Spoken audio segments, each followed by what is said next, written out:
Oh punaise, j'ai trop hâte de ce nouvel épisode. Encore une bière. C'est Open Bar. Encore une bière. Les gars. Thibaut, encore une bière. Ouais, c'est Open c'est Bar. Open on y va, Bar, c'est c'est Open Bar. Les gars. Aujourd'hui, c'est Open Data.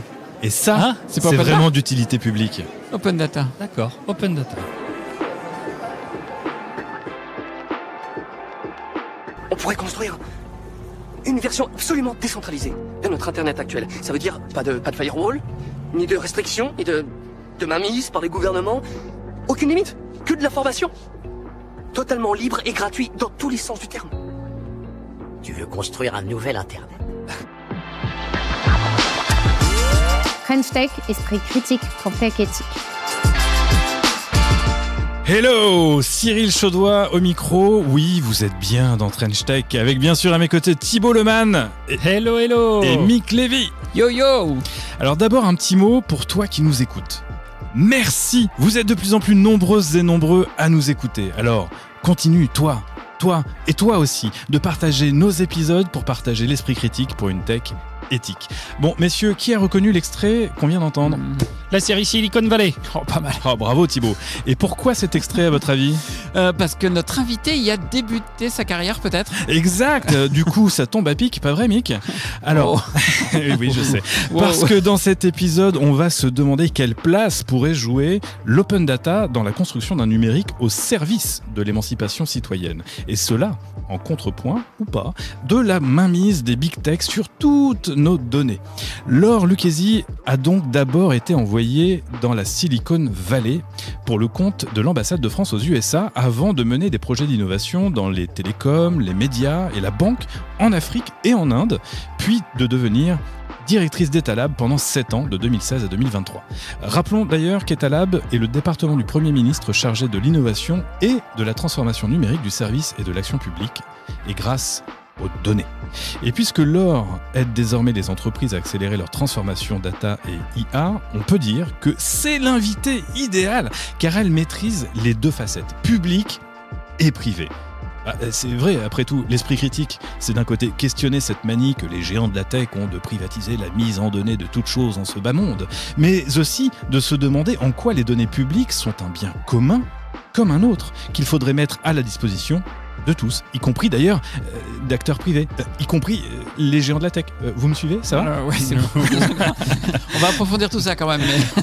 Bref, nous commencerons donc par revenir sur le parcours de Laure pour voir quel lien elle fait entre les stratégies observées dans la Silicon Valley et celles poursuivies par l'État français en matière de données ouvertes. Ensuite, nous tenterons un état des lieux du numérique public pour enfin nous demander en quoi mettre à disposition la data redonne du pouvoir à la société civile. Mais ce n'est pas tout.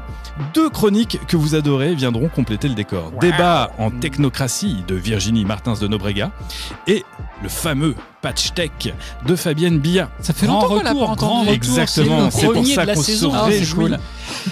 Et dans maintenant moins d'une heure, chers amis, nous débrieferons juste entre vous et nous, cher public, des idées clés partagées avec Laure dans cet épisode. Restez donc jusqu'au bout. Vous êtes prêts? Moi, je suis méga prêt. Toujours. Carrément. Alors, sans plus tarder, accueillons la dompteuse de données publiques, comme l'a nommé le JDD. Bonjour Laure. Bonjour. Salut Laure. Bonjour Laure. Laure, on est ravis de t'accueillir. On se tutoie? Avec plaisir. Alors, c'est parti pour notre grand entretien. Vous êtes bien dans Trench Tech et ça commence maintenant. Trench Tech, esprit critique pour tech éthique. Alors Laure, on l'a dit, tu as expérimenté la culture de l'innovation de la Silicon Valley, puis de retour en France, tu cherches finalement à appliquer ces stratégies innovantes au service public de la France. Alors Laure, finalement, comment la Silicon Valley a-t-elle influencé ta vision de l'innovation? Alors, Grande question. ça a été vraiment marquant pour moi, oui. En fait, je suis sortie d'école en 2001 et juste après le 11 septembre, la crise, et j'ai eu l'occasion de travailler pour l'ambassade de France, le département économique de l'ambassade de France en Californie, à San Francisco, où je couvrais le secteur des médias et de l'entertainment, comme on dit aux États-Unis. Et là, c'était vraiment donc juste après l'éclatement de la bulle Internet aussi. Donc, c'était une phase vraiment de transition.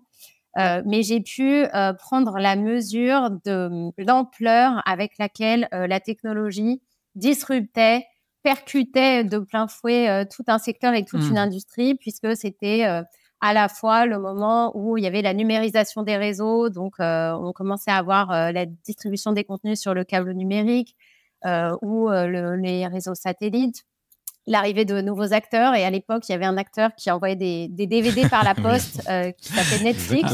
Laurent Guérin nous en a fait une jolie chronique d'un moment d'égarement il n'y a pas si longtemps avec le fail qui s'en est suivi derrière d'un point de vue commercial. Mais intéressant que tu le rappelles, ouais, ok. Et voilà, c'était très compliqué. Mais en fait, moi, j'avais rencontré Reed Hastings et il savait déjà que sa vision, c'était de devenir une tech compagnie et de faire de la vidéo à la demande sur Internet. Et puis voilà, c'était aussi les user-generated content qui changeaient complètement aussi la façon dont les contenus étaient produits et distribués, percuter le modèle des studios. Bref, je me suis rendu compte que la technologie disruptait complètement l'économie, la société et les rapports de pouvoir. Donc ça m'a évidemment profondément marquée. Et je suis rentrée en France après 2 ans, où là, j'ai eu l'occasion de travailler sur des grands projets de transformation, mais donc là, dans les médias, dans les télécoms, dans les services financiers aussi, à la fois en France et un peu partout dans le monde. Et après avoir eu toute cette expérience, j'ai eu l'occasion de mettre ce savoir-faire et ces compétences au service de la transformation de l'action publique, de l'action de l'État, en entrant par ce qui était ce petit sujet de l'open data. Attends, justement, finalement, la Silicon Valley, tu l'as dit, cherchait à disrupter tout un tas d'industries. Et parmi les industries je mets entre guillemets, que cherchait à disrupter la Silicon Valley, il y a aussi le service public, l'action publique.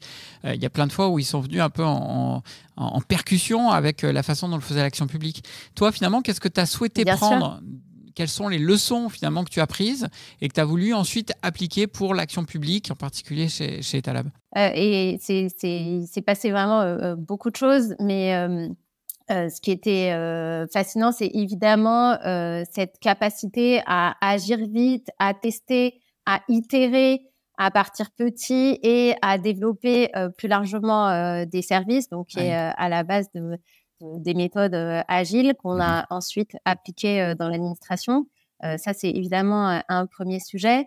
Mais il y avait aussi dans ce qui est né aux États-Unis entre le début des années 2000 et 2010, cette théorie aussi d'agir comme une plateforme.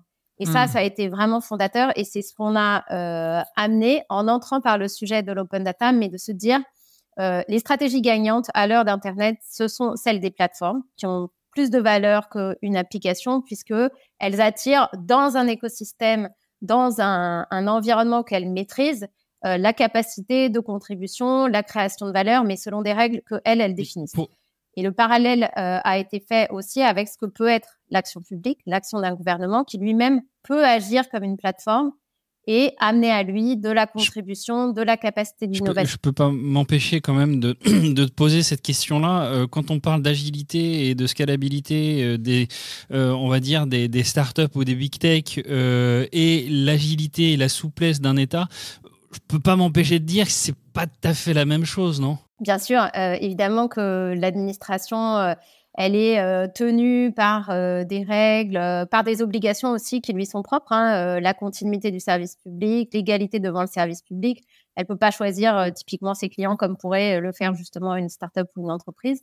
Mais elle est aussi tenue par un principe qui est le troisième principe du service public, c'est celui de l'adaptation et de la mutabilité. Et donc, elle doit à la fois fournir et produire le service public en correspondant aux attentes de la société d'un côté, mais aussi au progrès technique. Donc, ça a été vrai pour un certain nombre de révolutions par le passé, mais c'est vrai aussi pour l'adaptation de la technologie. Donc, en fait, l'administration a aussi le devoir de mettre à jour son propre logiciel et de produire, de saisir les opportunités du numérique pour agir différemment. Effectivement, ça ne se fait pas. Alors justement, Laure, j'ai une petite question là-dessus. Tu évoquais la notion de plateforme. Alors déjà, la notion de plateforme pour les big tech n'est pas toujours bien comprise. Il y a beaucoup d'éléments. C'est-à-dire finalement, c'est des services.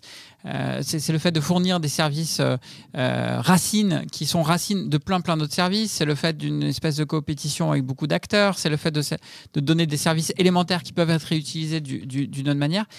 Est-ce que tu peux, toi, le définir? Et puis surtout, comment on le transcrit dans la notion de l'État plateforme sur lequel tu arrives derrière? Oui, en fait, la notion de, justement, tu parles de service, mais finalement, c'est presque l'inverse. C'est-à-dire que souvent, les grandes plateformes, Facebook, Amazon, elles ont commencé par un service, mais petit à petit, elles s'en sont écartées pour fournir une infrastructure, des règles, et donc notamment des modèles économiques, pour attirer l'innovation à l'intérieur d'un écosystème et d'un environnement qui était à leurs mains et qu'elles contrôlaient. Et c'est ça qui fait la différence. Et donc, si on transpose ça à ce que ferait un État, et ça a été théorisé en 2010 par Tim O'Reilly sur Government as a Platform, c'est vraiment cette notion de fournir une infrastructure et des règles dans le monde numérique, sur lesquels des services, y compris des services créés par des tiers qui ne sont pas l'administration, peuvent venir s'installer. Si on fait le parallèle,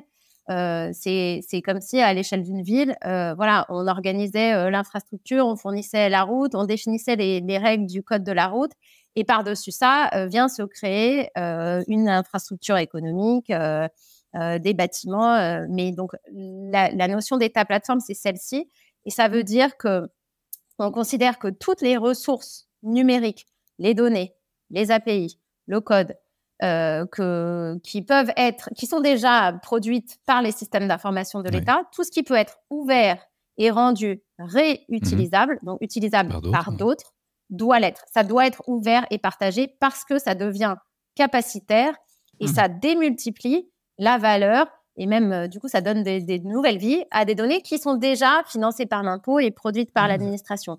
Sous réserve, bien sûr, des secrets, de données qui sont confidentielles ou protégées par des secrets, ça, on n'en parle pas, mais il y en a beaucoup qui ne sont absolument pas couvertes par toutes ces restrictions-là, et qui donc créent de la capacité dans d'autres administrations, mais aussi à l'extérieur de l'administration. Alors, juste pour qu'on résume, parce que ça me semble hyper fondateur pour ceux qui nous écoutent. Moi, objectivement, l'open data, ça me parlait, évidemment, mais je pense que je ne connaissais pas un dixième de ce que ça couvre exactement. Donc là, on touche un point hyper important. On a reçu, il y a quelques émissions de cela, Henri Verdier, qui nous parlait justement d'État plateforme, tu t'en doutes, qui nous expliquait très bien qu'effectivement, quand on est chez Facebook, on n'est plus sur le web, on est véritablement chez Facebook avec ses frontières, avec ses lois, etc.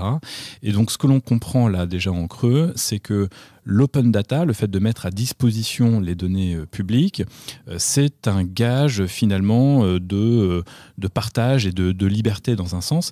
Mais j'aimerais bien quand même que maintenant que tu nous as posé une définition, en tout cas de la philosophie de l'open data, que tu reviennes peut-être 2 secondes sur c'est quoi le but, c'est quoi l'enjeu à la fin de tout ça, et aussi comment ça marche un petit peu.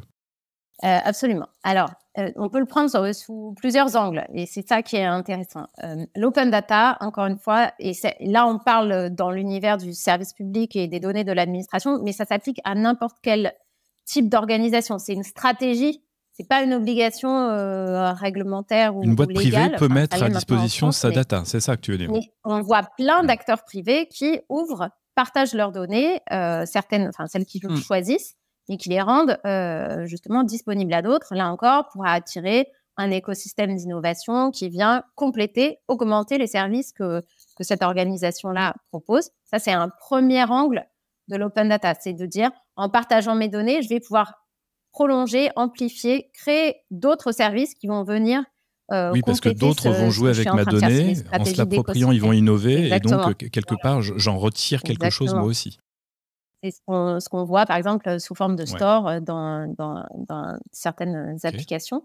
Donc ça, c'est un premier angle, c'est celui qui crée de l'innovation et qui crée aussi de la valeur économique, mais dont l'acteur qui met à disposition ces données récupère une partie. C'est un premier angle, mais il y a un autre angle qui est celui aussi plutôt de la transparence ou de rendre compte. Donc, on rend disponible sous forme de données, et ça change quand même un peu la donne, mais un certain nombre d'informations sur son activité. Là aussi, ça peut être fait par des entreprises qui publient un certain nombre de données sur leur activité, et c'est fait aussi par l'État. Donc, c'est une façon de rendre compte et de donner à voir ce que fait l'administration et le service public. Par exemple, c'est des données qui sont publiées sur les résultats des élections, sur la propagation de l'épidémie comme on l'a connu avec le Covid. Ou, voilà, sur la vaccination. C'est toutes les statistiques publiques aussi qui sont un reflet de ce que fait l'État. Donc, il y a un autre axe qui est celui de la transparence, mais cette fois sous forme de ressources numériques. Et le fait que ce soit des données, c'est pas seulement comme si on avait accès à un document administratif papier. C'est là que l'ère de la donnée change la donne. C'est qu'on peut ces données les croiser, les analyser, et donc ça donne un contre-pouvoir démocratique qui permet, notamment aussi à des journalistes, à des médias, de vérifier, de réinterroger ce que fait l'État. C'est un État qui communiquerait sur son bilan ou sur des chiffres, mais avec un rapport tout fait, tu peux le lire, et par contre te filer la donnée brute, et tu peux en faire autre chose et vérifier qu'on ne te raconte pas des carabistouilles. Alors justement, la France a été dans les pays pionniers de l'open data, et sur le podium des pays les plus avancés en termes d'open data depuis des années. Et d'ailleurs cette année, depuis quelques semaines, on est à nouveau le premier pays de l'open data.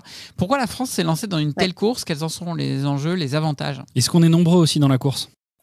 Alors, on est assez nombreux dans la course. Il y a beaucoup de pays qui sont évalués dans ces classements. Après, ces classements internationaux, ça donne une image et un reflet. Ça permet aussi d'année en année, quand la méthodologie ne change pas, et ça peut arriver quand même, de voir justement des évolutions, des refermetures, parce que tout ça n'est pas immuable. Donc, il y a quand même un vrai sujet aussi. Mais on a un certain nombre effectivement de classements internationaux qui regardent comment les données sont ouvertes par les administrations, les données publiques. Donc, à la fois, quels sont les types de données qui sont mises à disposition, qui sont rendues accessibles, sous quelle forme, et est-ce que ces données-là, elles sont bien documentées, est-ce qu'elles sont bien réutilisables, est-ce qu'elles sont sur un portail ou une plateforme qui est avec une bonne expérience utilisateur, qui a un certain nombre de caractéristiques. Donc, il y a beaucoup de classements qui sont très complets. En effet, la France, elle fait pas forcément la course à la pole position, même si c'est toujours agréable. C'est sympa d'être en tête d'un classement. On aime bien le premier quand même, de temps en temps. D'être en tête, exactement. Et puis, encore une fois, en creux, quand on régresse, on peut aussi se demander pourquoi. Ouais. Donc, ça dit quelque chose de l'État aussi. Et en même temps, le rapport sur l'IA, il y a une commission de CIA qui a été commandée par le gouvernement, qui a remis son rapport là, il y a quelques jours. Rappelons qu'on est mi-mars 2024, on enregistre. Dit qu'on ne fait pas assez d'efforts et qu'il faut encore accélérer sur ce sujet de l'open data. Je trouve ça assez étonnant, puisqu'on est déjà les premiers. Oui, mais il faut rester maintenant. C'est ça le truc. Il y a toujours plus à faire. Il y a quand même beaucoup de données qu'on considère comme des registres ou des données essentielles qui sont déjà disponibles. Donc, c'est à ce titre-là qu'effectivement, la France est plutôt bien classée. Mais il y a encore d'énormes bases de données, de gisements possibles qui ne sont pas encore ouverts ou qui ne le sont pas justement avec des qualités de mise à disposition suffisantes. Donc, il y a le travail, il est immense, et a fortiori, effectivement, aussi à l'heure de l'IA où il y a des choses nouvelles qui peuvent s'imaginer. Tu nous sers une transition sur un plateau puisque on va retrouver Virginie Martin-Zenobrega pour Débat en technocratie. Débat en technocratie. Alors Virginie, le vol des données de santé, les violences en ligne, les deepfakes, l'actualité n'en finit plus de montrer des violations de nos droits. Mais finalement, y a-t-il vraiment des droits en ligne? C'est sûr que présenté comme ça, on peut en douter, mais l'univers en ligne peut ressembler au Far West, notamment s'agissant des droits de l'homme. Mais je te rassure, oui, les droits existent. Ce qui peut être plus difficile en revanche, c'est leur mise en œuvre, leur sanction en cas de violation ou d'abus. Tu as deux niveaux. Au niveau national, il y a les infractions pénales et le droit de la propriété intellectuelle que tous les spécialistes de la PPI et du numérique connaissent bien. Et au niveau du droit international et réglementaire, tu as le principe qui a été clairement et constamment répété par le Conseil des droits de l'homme des Nations Unies depuis 2012. Les droits hors ligne s'appliquent également en ligne ou, pour les citer in extenso, les droits dont les personnes jouissent hors ligne doivent également être protégés en ligne. Ça vaut pour le respect de la dignité, la liberté d'expression, le droit à la vie privée, la protection des données, l'interdiction de l'incitation à la haine, la non-discrimination et l'égalité, etc., etc. Les droits hors ligne s'appliquent également en ligne. Ah bon, bah ça c'est une bonne nouvelle. Donc, quand on est sur Internet, on n'est pas dans un autre monde et le droit existe encore. Mais est-ce qu'on va arriver à faire aussi ça avec les IA? Parce que j'ai l'impression que tout est en train de partir à volo sur le sujet. Là encore, je pense qu'il faut faire une distinction très claire entre l'existence des droits, leur mise en œuvre et la sanction en cas de non-respect ou de violation de ces droits. Au niveau international et régional, il n'y a pas de doute depuis 2007 que le développement et le déploiement de l'IA et de toutes les technologies ne peut pas se faire en violation ou mépris des droits de l'homme. Par exemple, c'est le cas des biais et discriminations algorithmiques qui ont été détectés, qui sont suivis et clairement été considérés comme une violation des droits de l'homme. C'est également le traçage avec les malwares ou l'utilisation de la reconnaissance faciale lors de manifestations, de démonstrations sur la voie publique qui ont clairement été identifiés comme non respectueux des droits de l'homme, sauf exception de sécurité et d'ordre public. En France, par exemple, tu ne peux pas avoir de reconnaissance faciale sur la voie publique de manière généralisée, sauf pendant les JO, suite à une exception qui a été validée pour des caméras intelligentes pendant une période déterminée. Ok, là c'est en France, mais comment ça se passe ailleurs dans le monde? C'est pas forcément le cas partout. En Europe centrale, en Asie centrale, mais aussi dans le Sud-Caucase, ce sont des pratiques qui sont déjà normalisées, même si les citoyens ne le savent pas toujours. C'est aussi pourquoi on a toujours des discussions et des débats au niveau multipartite, au niveau institutionnel qui continuent sur ce sujet. Non pas le principe de l'existence de ces droits, mais comment les protéger effectivement, qui doit les contrôler en sus de certaines autorités nationales de régulation sur des sujets particuliers, notamment la CNIL en France pour les données. Est-ce que ça doit être un système d'autorégulation? Est-ce qu'on doit avoir une autorité indépendante nationale et européenne? C'est toutes ces questions qui véritablement aujourd'hui agitent la sphère internationale pour savoir, on a des droits, mais comment mieux les protéger et comment faire en sorte qu'ils soient effectifs. French Tech, esprit critique pour tech éthique. Eh bien, on le voit, encore beaucoup de questions. Merci Virginie. 20 ans, les gars. 20 ans que j'accompagne les entreprises dans leur adaptation à la transformation digitale de notre société. Ça ne nous rajeunit pas tout ça, Dédé. Non. Sensibilisation, vision stratégique, puis déploiement. En gros, c'est ça le schéma classique. Et en 20 ans, chacun sait qu'on a pourtant perdu quelques acteurs, récalcitrants pour certains, ou retardataires pour d'autres. Alors, on comprend que face à la digitalisation, l'État ne peut prétendre être un acteur à part, mais son bras armé, l'administration française, n'est pas franchement connu pour son agilité. On l'a un peu évoqué. Au fond, Laure, le service public numérique est-il la promesse d'un avenir meilleur ou un mal nécessaire pour ne pas laisser notre administration s'enliser encore plus dans une lourdeur d'un autre âge? C'est ce que je disais tout à l'heure. Il est évidemment critique que le logiciel de délivrance du service public, de sa production, soit mis à jour. Donc, et a fortiori, quand on voit les attentes qu'ont maintenant justement les usagers qui sont habitués à de l'expérience utilisateur de qualité, à de l'interaction justement et de la réactivité. Le service public ne peut pas être à la traîne en la matière. Donc on n'a pas attendu ces dernières années, depuis toujours, une volonté de passer vers de l'administration électronique, du e-government et ce qu'on a appelé aussi de la transformation digitale. Donc, ça passe par plein de choses différentes. Ça passe par à la fois fournir avec, encore une fois, une qualité de service, des services en ligne qui soient vraiment de qualité et qui soient accessibles à tous. Puisque ce que je disais, et ce qui fait aussi la différence avec le secteur privé, c'est qu'on ne peut pas choisir ses clients, choisir d'opérer sur juste un segment de marché qui est favorable.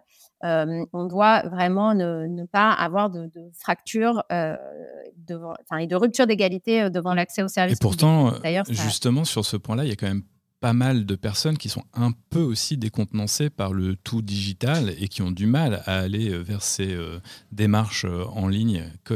Comment c'est traité ça? Absolument. C'est un énorme sujet. On estime aujourd'hui qu'il y a plus de 13 millions de personnes qui sont éloignées du numérique, soit pour des questions d'équipement et de connectivité, mais aussi de familiarité avec les usages numériques. Donc, il y a beaucoup d'actions qui sont mises en place, notamment au travers des maisons France Service, pour justement inclure ces personnes-là. Parce qu'aujourd'hui, même le canal numérique, c'est un des premiers canaux d'accès aux services publics. Mais ça ne peut pas être le seul. Ouais. Donc, on doit compléter aussi et avoir des capacités d'accéder aux services publics par d'autres moyens. Donc, il y a effectivement ce gros sujet de l'inclusion numérique. Que d'ailleurs, je fais une petite parenthèse, mais l'intelligence artificielle, ça peut aussi, c'est pas forcément intuitif, mais être une opportunité pour justement inclure plus un certain nombre de personnes. Pourquoi ? Parce que langage naturel ? Parce que accès en langage naturel, exactement, c'est ça ? le langage naturel, par exemple. Il y a, par exemple, on peut citer plusieurs choses. D'abord, effectivement, le langage naturel, on peut traduire en langue française, facile à lire et à comprendre. Le langage de l'administration française, c'est ça que tu veux dire ? Voilà, le langage qui peut parfois être un tout petit peu... Non, ça peut être aussi parfois pour des personnes qui ne parlent pas français et qui puissent quand même accéder à ces services, notamment chez France Travail. Oui, bien sûr. Exactement. Non, mais exactement, le sujet de la langue, c'est super important. Ça peut aussi amener des gains de productivité pour les agents qui sont bien des humains, mais qui en fait arrivent à mieux préparer leurs rendez-vous et à traiter plus de personnes. Donc, on a aussi, on voit souvent l'IA comme un facteur d'exclusion. Et ça peut aussi être une opportunité pour plus inclure. Mais du coup, est-ce qu'on peut rappeler quand même quelles sont les principales initiatives qui ont été menées dans ce cercle-là et surtout, quel rôle l'open data peut jouer dans ces nouveaux services d'État et en quoi ça aiderait les différents clients à avancer ? Donc, l'open data, on l'a dit, c'est la mise à disposition des données publiques. Donc, toutes les données qui ne sont pas ni des données à caractère personnel, j'insiste, ni des données qui sont protégées par des secrets. Donc, pas de secret médical, pas de secret fiscal, pas de secret. Non, ça, c'est les hackers qui font ça en général. Oui, ça, c'est de l'open data, mais sur le dark web. Sur le dark web, c'est pas pareil, c'est pas si open. C'est vendu. Mais donc, on a déjà beaucoup de données qui sont rendues disponibles. Je vais passer par l'exemple de ce qu'on a fait quand je suis arrivée chez Etalab, où je ne suis plus d'ailleurs, en 2013. Mais on a redéveloppé la plateforme, le portail data.gouv.fr. Quand je suis arrivée, Etalab et cette politique d'open data, elle était en place depuis 2 ans. Ça a été créé par décret en 2011. Et la plateforme, dans sa première version, data.gouv.fr, où on a toutes les données mises à disposition par l'administration en open data, ça existait sous forme de portail. Donc, c'était outsourcé à une SS2I et les administrations étaient plutôt obligées, parce qu'il y avait un décret du Premier ministre, de partager et de mettre à disposition leurs données sur cette plateforme. On peut juste rappeler quelles sont les données qui sont mises à disposition sur cette plateforme, parce qu'elles sont assez diverses et variées. Il y a des centaines de jeux de données. Juste les grandes thématiques. C'est d'une richesse impressionnante. Il y en a dans tous les champs de politique publique et dans, en gros, tous les domaines de tous les ministères. Donc, c'est évidemment toutes les statistiques qui sont produites par l'INSEE. C'est, par exemple, aussi dans le domaine de l'INSEE, toutes les données de la base qui s'appelle la base Sirène sur les informations relatives aux entreprises. Exactement. Et là, on a un fichier de plusieurs 10 millions d'entrées avec les identifiants uniques des entreprises, l'adresse, le chiffre d'affaires. Ça, vous voyez bien que c'est une donnée qui est utile à tout le monde. Elle est produite par l'INSEE pour ses usages de statistiques publiques, mais finalement, elle sert à d'autres administrations. Elle est utilisée aussi par des entreprises puisque vous pouvez avoir accès à énormément d'informations. Justement, sur ce point-là, alors je sais que ça fait longtemps que tu y es plus, donc ça fait quelques temps que tu y es plus, donc tu n'as pas forcément les chiffres exacts, mais est-ce que tu peux rappeler le nombre de personnes qui arrivent à se connecter ou le nombre d'entreprises ? Est-ce que vous faites des statistiques sur les gens qui utilisent cette plateforme-là ? Sur data.gouv.fr, toutes les statistiques c'est plus que des statistiques, en fait, c'est des données d'utilisation en temps réel sont disponibles puisque ça fait partie aussi des engagements de transparence qu'on a mis en place. Donc, vous avez le nombre de ce qu'on appelle datasets de jeux de données effectivement disponibles. Donc, là, à cet instant, il y en a 47 699. Ouais. Et je suis sur le site, juste pour que vous compreniez bien ce qu'on retrouve. Et allez sur le site, c'est vraiment hyper intéressant, les thématiques à la une. Juste pêle-mêle comme ça, les données sur le Covid-19, sur les élections, sur les énergies, sur les données géographiques, la culture, l'éducation, logement et urbanisme, transport, emploi, santé, etc. J'en passe et des meilleurs. L'agriculture et l'alimentation. Bref, c'est hyper riche. Les données open data sont d'ailleurs devenues un incontournable de tout projet qu'on peut réaliser en data science dans des entreprises, où du coup ça permet de contextualiser les constats qui sont faits par les données de l'entreprise sur ses propres ventes, sur sa propre performance, de le contextualiser par rapport à un contexte plus large. Mais Laure, j'ai envie de faire un petit peu poil à gratter aussi. Est-ce que finalement, il n'y a pas eu un mauvais effet à l'open data, où à la fois ça a servi à des entreprises, je viens de l'illustrer, à la fois ça sert à la vie publique. D'ailleurs, rappelons que l'open data est aussi régi par une loi sur la transparence de la République. Mais finalement, est-ce que ça n'a pas aussi fait le jeu des big tech ?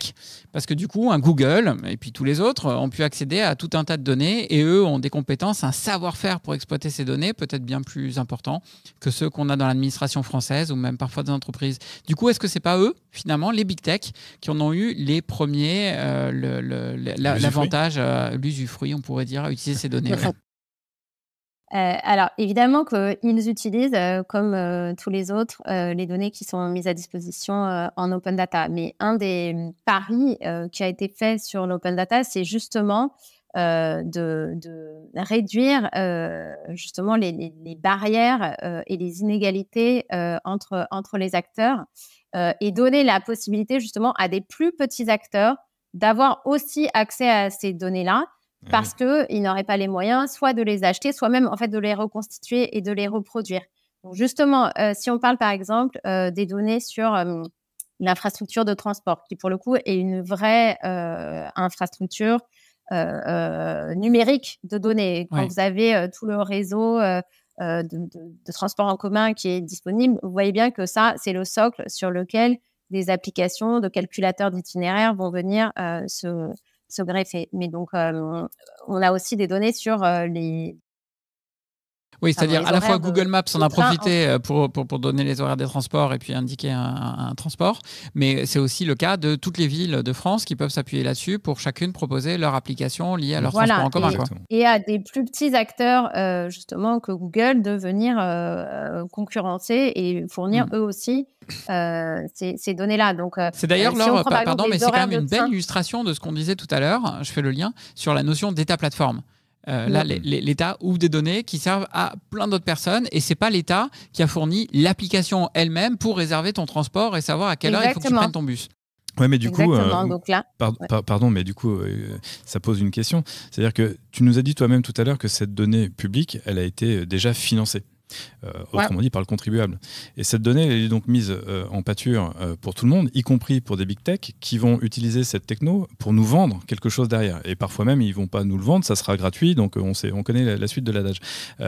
Donc c'est un petit peu délicat quand même comme mécanique sur le fond, non ? Donc ça a été tout le débat qui est toujours en cours, mais sur la monétisation des données publiques. Et là, dans l'histoire, on a eu aussi des mouvements de balancier et à un moment, on disait c'est le patrimoine de données des administrations, le patrimoine immatériel. Donc, les administrations, il faut que vous vendiez, vous créiez des services qui soient pour vous des ressources propres, donc sur lesquelles vous allez vendre des services. Ce que les administrations ont fait, c'est qu'elles se sont mises à vendre des données brutes, et que en fait c'est pas leur métier de savoir vendre des données. Elles le faisaient mal, elles le faisaient selon des modèles qui sont pas les modèles de l'économie numérique. Il y a tout un rapport qui a été fait en 2013 là-dessus, et on voyait que finalement les coûts de transaction et les coûts de coordination étaient supérieurs à ce que l'administration pouvait récupérer de ces données. Mais c'est surtout qu'un des paris de l'open data, c'est de dire ça va créer de la valeur économique et sur lesquels l'administration récupérera une partie de cette valeur par l'impôt. Donc, ça va permettre de créer des nouveaux services, on en récupérera une partie, ça va même potentiellement permettre de créer jusqu'à des emplois et on s'y retrouvera avec l'impôt. La vraie question, c'est effectivement si des acteurs ne jouent pas le jeu de payer leurs impôts. Là, effectivement, on a un sujet, mais je voulais juste... mais qui n'est pas le sujet de l'open data et qui se règle certainement à un autre niveau. C'est systémique. Et en matière de système et du rôle de l'open data et de l'action publique par le numérique, c'est précisément ce qu'on va aborder dans la toute prochaine séquence. Mais juste avant, on va retrouver avec grand plaisir Fabienne Villa et son Patch Tech. Le Patch Tech. Le 14 février 2024, c'était la Saint-Valentin, comme chaque année. Mais c'était aussi OpenAI qui donnait naissance à une révolution dans le domaine de la création vidéo avec le lancement de Sora AI. Allez, Fabienne, dis-nous tout. Oui, tout à fait. Déjà, Sora, c'est un nom japonais qui a été choisi et qui évoque le ciel ou le paradis car il ouvre la voie à des possibilités inédites dans la production de vidéos. Cette production, limitée pour le moment à 60 secondes, est initiée par des prompts, c'est-à-dire une instruction écrite. Voilà un bond technologique comparable à celui que nous avons connu avec la génération d'images il y a plus d'1 an et tu t'en souviens.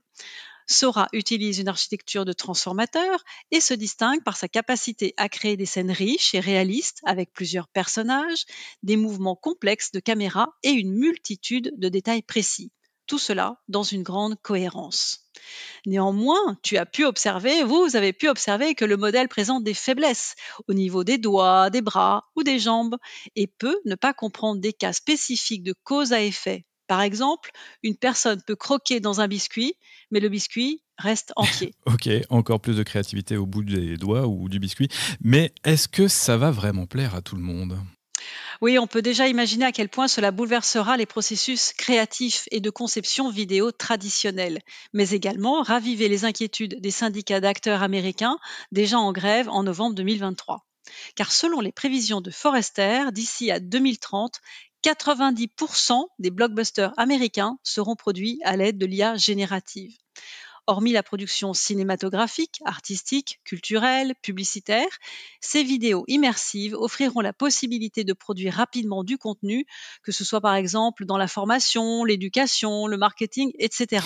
Ouais, alors je donne rendez-vous quand même en 2030 à Forrester, qui cherche à vendre des études avant tout. Mais question sécurité, authenticité, copyright, qu'en est-il ? Alors justement, OpenAI a donc mis en place une Red Team de personnalités triées sur le volet des réalisateurs, des artistes, experts dans le domaine de l'IA, afin d'y déceler des dangers ou des risques en matière de deepfake, d'usurpation d'identité. Autre promesse, celle de garantir la fiabilité des contenus générés en envisageant l'intégration de métadonnées, des filigranes appelées watermarks, pour faciliter leur vérification. À ce sujet, la CNIL italienne, la GPDP, a ouvert une enquête début mars sur différentes modalités, comme les données, l'entraînement des algorithmes, et donne un délai de 20 jours à OpenAI pour y répondre. Pour autant, la concurrence reste vive et Google, Meta et d'autres sont lancés dans la course. Mais ce qui pourrait faire toute la différence pour Sora, c'est la combinaison d'un bon timing et d'importantes capacités d'investissement. À l'instar de ma conviction sur les contenus informationnels, le photojournaliste Nils Ackermann soulève une réflexion stimulante. Selon lui, plus il est facile de produire du faux, plus le vrai aura de la valeur. Avec cette profusion d'images créées depuis 1 an, lisses, égales, pouvons-nous anticiper une revalorisation du vrai, où les œuvres réelles, vécues, parfois moins parfaites, offriraient une alternative à l'abondance de ces contenus si synthétiques ? French Tech, esprit critique pour tech éthique. En voilà des grandes questions, Fabienne. On a compris la démarche et l'utilité de l'open data qui vise à faciliter l'accès aux données publiques, pour plus de transparence, pour permettre à chacun d'innover à partir de cette matière première. L'esprit de l'open innovation, en somme, pour aller plus vite et plus loin ensemble, super. Mais Laure, en quoi la data serait-elle un bien commun comme un autre ? Et en quoi l'open data contribuerait-elle alors à une société plus démocratique ? Moi, j'ai souvent l'habitude de dire que l'open data, c'est un peu la déclaration des droits de l'homme et du citoyen à l'heure d'Internet. Dans l'article 15 de la déclaration des droits de l'homme et du citoyen, on dit « La société est en droit de demander compte à tout agent public de son administration ». Donc, on voit bien que avant, il fallait aller à un guichet, aller contacter une administration pour avoir accès aux papiers qu'elle avait dans ses tiroirs, être autorisée à faire des photocopies. À partir du moment où on met de façon proactive et spontanée des données qui sont exploitables, utilisables, analysables, on donne du pouvoir d'agir aux citoyens. On peut réinterroger l'action de l'État. Donc, on voit bien que la révolution numérique change complètement la donne. Je reviens quand même sur un petit passage aussi historique, mais il faut se rappeler qu'en 1978, on a eu 2 lois qui sont assez fondatrices. La loi informatique et liberté, qu'effectivement tout le monde connaît, mais une autre loi sur l'accès aux documents administratifs. Donc, ça donnait justement cette capacité à des citoyens d'aller accéder aux informations qui étaient produites dans le cadre de leur mission ou reçues dans le cadre de leur mission par des administrations. Donc, c'était déjà une façon de donner du pouvoir d'interroger et de consulter ce que faisait l'État. Et à partir du moment où c'est des données, on a beaucoup plus d'empowerment, comme on dit notamment voilà, en bon français, des citoyens. Donc, les données qu'on met à disposition, elles sont accessibles par tout un chacun. Et ça peut être, par exemple, aussi, on l'a vu pendant le Covid, Guillaume Rosier, qui avait justement quelques facilités à créer des tableaux de bord, à les rendre...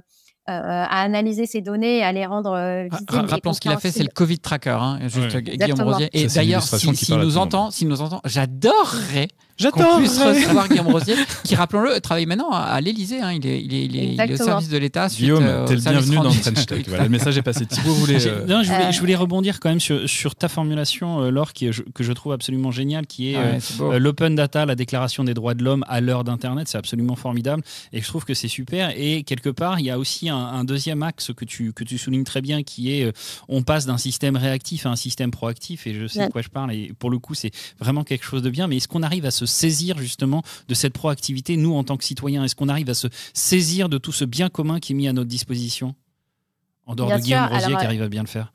Voilà, et c'est ce que j'allais dire. On parlait tout à l'heure aussi de littératie numérique. On n'a pas forcément toutes et tous toutes les facilités et tous les outils pour aller exploiter nous-mêmes ces données-là. Mais franchement, il y a quand même des choses qui sont vraiment très faciles, parce que ce qu'on n'a pas dit, c'est que sur la plateforme data.gouv.fr, il n'y a évidemment aucune restriction. Ça, c'est un des principes de l'open data pour accéder à ces données et les télécharger et les utiliser. Vous n'avez pas à vous identifier, vous n'avez pas à vous créer un compte. Vous prenez et vous les téléchargez sous forme de fichiers. C'est open bar, c'est l'open bar de la data. Disponible, voilà, sous forme d'API pour d'autres usages. Mais dans une optique d'utilisation plutôt individuelle, il n'y a pas de restriction, et c'est un des principes très forts de l'open data. Donc, bien sûr que tout le monde ne s'en saisit pas. C'est là où on a aussi un rôle de médiation qui est très important, qui peut être fait justement par la presse, par des data journalistes, ou par typiquement des associations aussi de la société civile qui vont aller creuser, chercher les données. Et ça, on en a beaucoup qui savent justement utiliser les données mises à disposition en open data pour aller faire du plaidoyer ou appuyer un certain nombre de leurs actions. Donc, l'idée, c'est aussi d'engager un dialogue qui peut être confrontationnel, hein, mais avec aussi l'extérieur.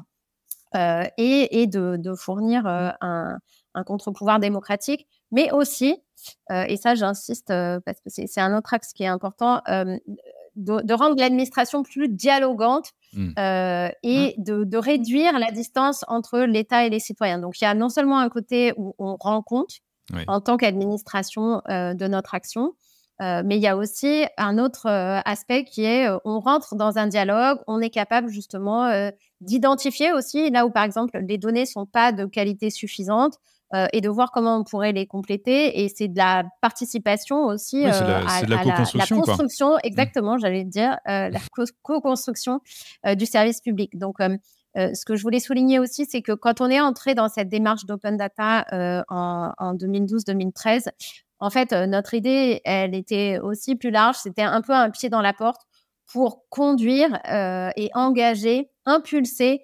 un changement culturel et organisationnel de l'administration. Donc, c'était à la fois, justement, la rendre plus participative, plus collaborative, apprendre à travailler en écosystème. C'était aussi, justement, réinternaliser des compétences, y compris sur l'usage de l'open source, par exemple. Donc, le fait d'avoir mettre la plateforme data.gouv.fr en open source alors qu'elle n'était pas avant. C'est aussi un mindset, effectivement, ça vient envoyer un signal. Juste une question, parce que on imagine bien le changement culturel que vous avez impulsé et aussi ce que ça a provoqué chez celles et ceux qui ont dû suivre le mouvement. C'était peut-être pas si simple que ça. Moi j'ai une question plutôt sur le rôle de tout ça de façon systémique. On l'a évoqué rapidement tout à l'heure. À l'heure d'une société qui baigne dans la technologie, et le numérique, et à l'heure d'une société qui baigne dans l'information, est-ce que finalement l'open data pour un État, c'est une forme de nouvelle infrastructure qu'il faut à tout prix mettre à disposition, gérer, pour éviter que ce soit d'autres qui les gèrent à sa place? Exactement. Donc ça en fait partie, et la référence à l'open source, elle est aussi justement à propos. L'open data, c'est toutes les données qu'on peut ouvrir et partager, on les rend disponibles. On sent bien que toutes les données n'ont pas non plus la même valeur d'usage, et que certaines sont critiques parce que notamment elles contiennent des identifiants uniques. Donc elles sont critiques pour la société et l'économie. On a parlé tout à l'heure de la base de données Sirène sur les entreprises et leurs identifiants. On sent bien le rôle central que cette donnée-là, elle a pour des administrations et pour n'importe quelle entreprise qui a affaire à des clients, à des fournisseurs. Rappelons-le, le numéro Sirène, par exemple, c'est l'identifiant unique des entreprises. Exactement, Sirène, l'identifiant unique des entreprises. Donc, cette donnée-là, elle a une très forte valeur. Un autre exemple, c'est les données du cadastre. Le cadastre vectorisé, c'est une des données les plus téléchargées sur DataGouv. Pareil, on sent bien que c'est un socle. Les données aussi d'adresse. On a créé une base de données d'adresses géolocalisées. Donc ça, on voit bien que c'est une donnée qui est critique à la fois pour le e-commerce, pour que votre colis arrive bien dans votre boîte à lettres, mais aussi pour sauver des vies, parce que des services de secours qui doivent accéder à un endroit pour un accident sur un chantier ou dans une zone reculée, ils ont besoin de savoir tout de suite où ils vont. Et évidemment, c'est au cœur de tous les usages des GPS. Ces données-là, elles ont une valeur d'usage très, très forte. Et donc, ce qu'on a introduit aussi dans la loi pour une république numérique, c'est cette notion de données de référence et service public de la donnée. Et ce qu'on a dit, c'est que autant les données en open data, elles se font, les administrations, elles les mettent au fur et à mesure de leur production, mais il y a certaines données qui sont régies par des obligations spécifiques, et elles doivent être accessibles à tout moment parce que justement, c'est une infrastructure essentielle. Et je crois que c'est vraiment un rôle de la puissance publique du 21e siècle de construire cette infrastructure et de la rendre accessible et capacitaire, parce qu'on voit bien que typiquement, toutes ces données-là, c'est le socle sur lequel se bâtissent les services publics et privés. Dit autrement, juste pour l'image, par le passé, les pays qui avaient les plus grands réseaux ferrés ou les plus grands réseaux autoroutiers étaient des pays qui étaient particulièrement avancés parce que ça favorisait par le déplacement, notamment le commerce et tout un tas d'autres choses. Là, tu es en train de nous dire que les pays qui auront le plus maillé l'infrastructure numérique publique en open source et avec l'open data seront les pays qui prendront un temps d'avance sur les autres? Exactement. La puissance publique, le rôle de l'État dans le numérique, c'est une prolongation du rôle qu'il a dans le monde physique. Donc, il y a un certain nombre d'endroits où l'État opère, soit parce que justement, il n'y a pas de marché, où il a une obligation de fourniture de services essentiels. Il intervient pour réguler, il intervient pour empêcher l'extraction de rente ou la captation de valeur par des acteurs monopolistiques. C'est la même chose sur les infrastructures numériques. Donc, fournir des données, fournir des API, fournir du code source de logiciels, opérer des services d'identité ou de paiement, ça, c'est le cœur de ce qu'on appelle l'infrastructure publique numérique, qui est essentielle dans l'action de la puissance publique du 21e siècle, et qui devient même d'ailleurs un nouveau front de la géopolitique mondiale. On a des pays qui ont bâti des positions très fortes et qui en font un champ d'influence et de rayonnement et de construction de pouvoir à l'échelle mondiale sur la base de cette infrastructure publique numérique. Après, la question qui est fondamentale, c'est de savoir si effectivement la fourniture de cette infrastructure, elle est au service d'une émancipation démocratique ou au contraire d'un refermement et d'un contrôle plus totalitaire. Voilà, quel est le projet politique derrière, et on a un certain nombre de garde-fous qu'on peut placer, notamment pour de nouveau transposer une gouvernance démocratique dans cette infrastructure publique numérique. Et c'est un débat qui doit être posé aujourd'hui. Alors, Laure, et j'annonce tout de suite, Cyril Thibault, j'annonce, parce qu'il y a un peu un combat entre nous. On a tous plein de questions à poser. Oui, il y en a plein. Bon, j'annonce, j'en ai 2 d'affilée. J'ai 2 questions. C'est le mec. C'est pas open bar des questions, moi, c'est ça. Je réserve 2 questions, messieurs. Allez, vas-y. Allez, pas me les piquer au passage. Lance-toi. Première question, donc les 2 questions sont un peu projectives. Laure, du coup, quelle évolution tu vois sur l'open data et son impact sur la société? Et à l'heure où on voit un tel envol de l'IA qu'on connaît depuis quelques mois. C'est la première question ou...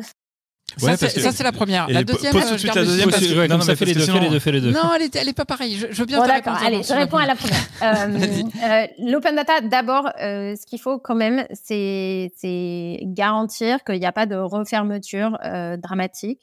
Parce que ça pourrait arriver, hein, on voit bien, et pour le coup, en regardant même dans les classements internationaux, on voit qu'il y a un certain nombre de pays où ça se referme. Donc nous, c'est encore un risque. C'est une notion qui est encore à risque, en fait. Il peut y avoir, oui, après, même quand on a une contrainte légale, vous savez bien qu'on le fait plus ou moins bien, donc voilà. Mais il y a eu des visions politiques, un portage de ce sujet qui a été variable dans le temps, en France comme dans d'autres pays. Donc, moi, je formule le vœu que vraiment on ne revienne pas en arrière. Quand même, il faudrait mettre l'open data dans la Constitution, en fait, quelque part. La Constitution, je ne sais pas. En tout cas, on a mis un certain nombre de... Enfin, et je redis qu'il y a des principes qui sont déjà posés dans un certain nombre d'endroits.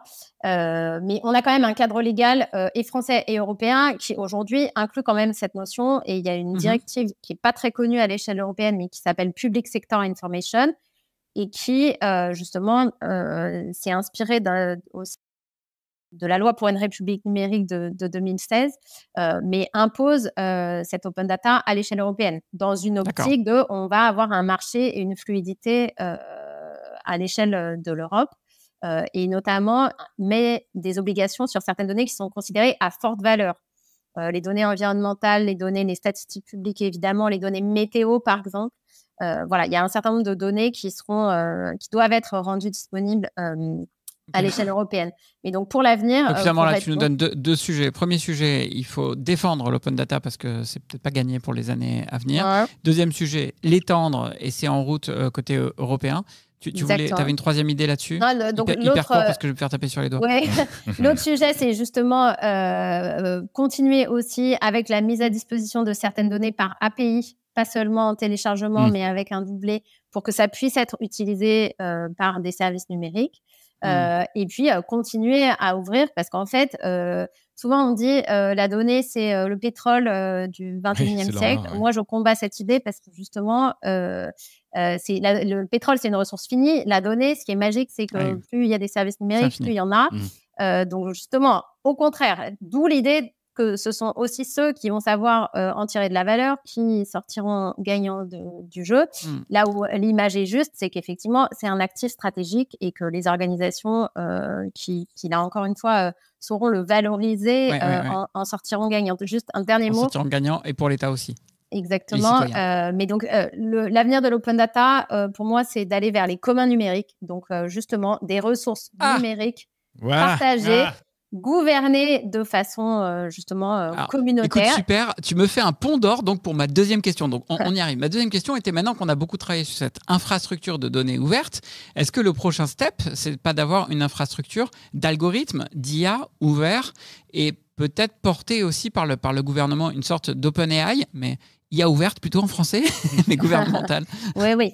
Donc les communs numériques, il y en a plein de formes différentes. Donc, ça peut être des données, ça peut être des codes de logiciels, ça peut être plein de choses. D'ailleurs, on fera un épisode spécial commun numérique bientôt. Ouais, super. Je l'écouterai avec attention. Mais c'est un sujet qui commence tout juste à être aborder, à monter dans les agendas politiques, qui n'est pas facile à opérationnaliser parce que faire fonctionner un commun et avoir la bonne gouvernance. Attends, mais réponds-moi plus spécifiquement sur l'IA, parce que le commun numérique, donc, sur l'IA, ce que peut faire sur l'IA, est-ce qu'il faut faire quelque chose? Est-ce qu'il faut faire une histoire gouvernementale pour avoir des algos qui servent à tous? Il y a des éléments. Et pareil, une espèce d'algo plateforme, quoi. Je sais pas comment le dire. Alors, il y a plusieurs choses. Il y a des éléments dans le rapport qui a été remis au président Macron il y a quelques jours sur ce sujet-là. Ce que peut faire l'administration, c'est effectivement de travailler, par exemple, comme elle a commencé à le faire, sur des modèles de langage qui soient justement adaptés aussi aux usages administratifs et qui intègrent un certain nombre de garanties en termes de traçabilité des sources, de transparence, d'auditabilité et d'ouverture. C'est une première chose. On pourrait aussi imaginer qu'il y a certaines bases de données qui sont justement les fameuses données d'apprentissage qui sont créées par la puissance publique et gouvernées comme des communs numériques. À Etalab, on avait commencé dès 2019 à travailler sur des bases de données de questions-réponses en langue française. Parce que dans le débat sur l'IA, on a aussi cette question de la langue française. Et c'est pas à vous que je vais dire que l'IA, c'est évidemment le reflet et même la loupe d'un certain nombre de valeurs. Et donc, finalement, la langue française, c'est un énorme sujet. Donc ça, on avait commencé à le faire. Il y a beaucoup de choses qui vont pouvoir être développées en la matière. On parlait tout à l'heure de biais aussi algorithmiques. Moi, j'imagine qu'il y a des choses, des bases de données qui soient égalitaires, dont on garantit qu'elles sont sans biais, mises à disposition de tous pour qu'elles puissent être utilisées. Et on peut réfléchir à ce que serait un service public de l'IA. Et ça, c'est une question à se poser. C'est magnifique de recevoir Laure parce qu'elle nous fait des transitions toutes trouvées. Moi, j'ai une question depuis tout à l'heure qui me brûle les lèvres et tu le sais bien parce que quand on a pris contact ensemble, c'était juste après un post sur LinkedIn qui traitait de ces sujets-là, entre autres. Est-ce qu'on peut envisager tout ce dont on parle depuis tout à l'heure comme un facteur d'inclusion? Oui, évidemment qu'il faut et en particulier avec l'intelligence artificielle, être extrêmement vigilant pour qu'elle n'accroisse pas les risques, les inégalités, qu'elle soit non seulement le reflet, mais la loupe des biais qui existent déjà dans nos sociétés. Mais il y a énormément d'exemples. Et si on prend par exemple le sujet de la parité, où je pense que l'IA peut aussi être une opportunité pour simplifier des tâches, en particulier les emplois qui sont très féminisés et très administratifs, avec beaucoup de paperasse. Il y a des gains énormes qui vont alléger la charge sur les agents. Il y a un exemple très parlant avec un logiciel qui s'appelle INA Speech Segmenter, qui permet de mesurer les temps de parole très très finement, comme ça n'a jamais pu être fait. Ça, on le veut bien pour French Tech. Oui. C'est là qu'on révélera au grand jour que c'est Cyril qui parle le plus dans le podcast. On sait tous, c'est Thibaut. Donc là, ça permet aussi de factualiser un certain nombre de choses qu'avant, on ne pouvait pas mesurer et donc d'agir. Oui. Je pensais surtout à la donnée, le fait que la donnée ait été raffinée et comment dire, fact-checkée puisqu'elle est rendue publique et open. Et oui, pardon, j'ai parlé de beaucoup de l'IA, mais le fait que là, on mette à disposition ces données, c'est une façon de renforcer la participation citoyenne, d'inclure plus dans la production du service public, puisque, quand je vous disais tout à l'heure, ces données, elles sont aussi à la base d'un dialogue entre les administrations qui les produisent et ceux qui s'en servent. Donc, c'est une sorte de co-construction aussi du service public et d'amener à plus de participation, y compris à la vie démocratique. Merci Laure. Et je ne peux pas quand même te laisser, Mick a posé ses 48 questions, donc je ne peux pas te laisser sans avoir posé la dernière question, puisqu'au final c'est la question qui est phare, mais tu nous as pas dit, c'est quoi ta plus grande fierté de Datalab? C'est quoi ton projet phare Etalab? Oui. Peut-être de Data Woman chez Etalab. Ma grande fierté chez Etalab, c'est que je crois qu'on a contribué à construire justement une nouvelle manière de faire du service public, avec une administration qui soit quand même plus ouverte sur l'extérieur, plus dialogante, qu'à un certain nombre d'endroits, on a stimulé la démocratie en donnant du pouvoir d'agir. Donc ça, c'est quelque chose dont je suis très fière. Et les équipes aussi, et tous les... à la fois à l'intérieur de l'administration et à l'extérieur de l'administration, étaient extrêmement engagés. Et il y avait vraiment une conviction et un engagement extrêmement fort dans ce qui était fait. Donc, c'est une belle mission, effectivement. Ça fait chaud au cœur parce que c'est exactement ce que l'on imagine en tant que citoyen être la motivation des personnes qui sont à ces postes-là, et ça fait du bien de l'entendre. Merci Laure pour cet échange très instructif et constructif également. Je rappelle qu'on te trouve évidemment sur LinkedIn, entre autres, hein, je l'ai glissé tout à l'heure, et aussi sur Give and Tech, ta nouvelle initiative que tu partages avec ton associé Laurence Chrétien, c'est-à-dire faire travailler ensemble les entreprises pour accélérer leur transformation data, IA et digitale. Mais vous qui nous écoutez, restez avec nous pour les 5 dernières minutes de cet épisode. C'est l'heure du débrief. Merci beaucoup Laure. À bientôt Laure, salut. Merci à Laure. tous les 3, à bientôt. French Tech, esprit critique pour tech éthique. Eh bien voilà mes petits amis, encore un très très bel épisode à mettre au compte de French Tech. Mick, qu'est-ce que tu en as pensé ? Une belle phrase quand même. L'open data, c'est la déclaration des droits de l'homme et du citoyen à l'heure d'Internet. Je trouve ça hyper inspirant. Elle est vraiment et ça montre aussi ce que j'adore très souvent dans les invités qu'on a, c'est les gens qui portent des convictions, et elle a des convictions très très fortes autour de ce sujet-là, qu'elle a réussi à mettre en musique, à rendre concret chez Etalab. J'aime vraiment ce concept de passer d'un système proactif, enfin passer d'un système réactif à un système proactif. Je trouve que c'est bien, avec en plus tout ce qui est en notion de transparence, quand c'est l'État qui met à disposition, ça rassure et ça permet justement d'avoir cet État transparent. Alors pas transparent dans le sens neutre, hein, absent, mais voilà, c'est dans le sens où il dit ce qu'il fait, il fait ce qu'il dit, et c'est plutôt exactement. sympa. Alors moi je dois vous confesser un truc, c'est que j'avais un peu raté l'idée selon laquelle c'était à ce point systémique. Moi ça me semblait un peu sympa de mettre à disposition de la donnée comme ça, gratuite et tout ça, mais en réalité la deuxième phase de la pièce de ce que tu viens de nous rappeler, cette déclaration des droits de l'homme et du citoyen à l'ère d'Internet, c'est en fait c'est le rôle d'infrastructure que ça joue au niveau de l'État. Et en fait, on a bien compris avec ce parallèle avec les réseaux ferrés, les réseaux autoroutiers des pays qui étaient plus en avance sur d'autres, parce qu'ils avaient mis en place ces infrastructures, ils avaient fait les investissements nécessaires, et puis surtout, ils les géraient, et c'était pas laissé à la main de n'importe qui. Et là, aujourd'hui, ça se fait avec la data.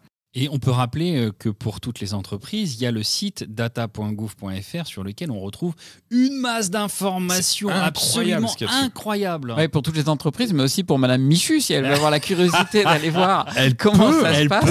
Une marketplace, une place de marché de données ouvertes. Aujourd'hui, avec le no-code, tu vas aller récupérer des datas sur la météo, tu te fais une petite application et pourquoi pas devenir la killer app de demain. Tiens, parlons un tout petit peu d'usage. Moi, il y en a un que j'adore qui n'a pas été cité, c'est que les données des transactions immobilières ont été ouvertes sur Internet. C'est assez récent. C'était il y a un an et demi, mais moins de 2 ans en tout cas.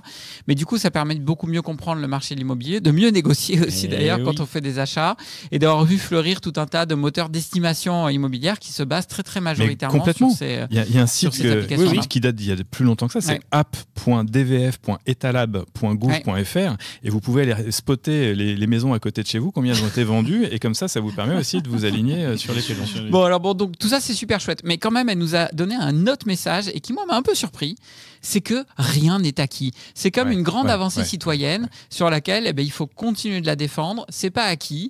Certains partis politiques, s'ils venaient au pouvoir, pourraient vouloir revenir sur ce droit de données ouvertes et de transparence de la vie publique, parce que c'est ces notions-là qui sont derrière. C'est vrai que c'est un truc sur lequel on est resté. Il faut continuer de combattre. Et c'est un message hyper important. Ces messages-là, à se demander si ça aussi, il faudrait pas que ça rentre dans la Constitution à un moment donné.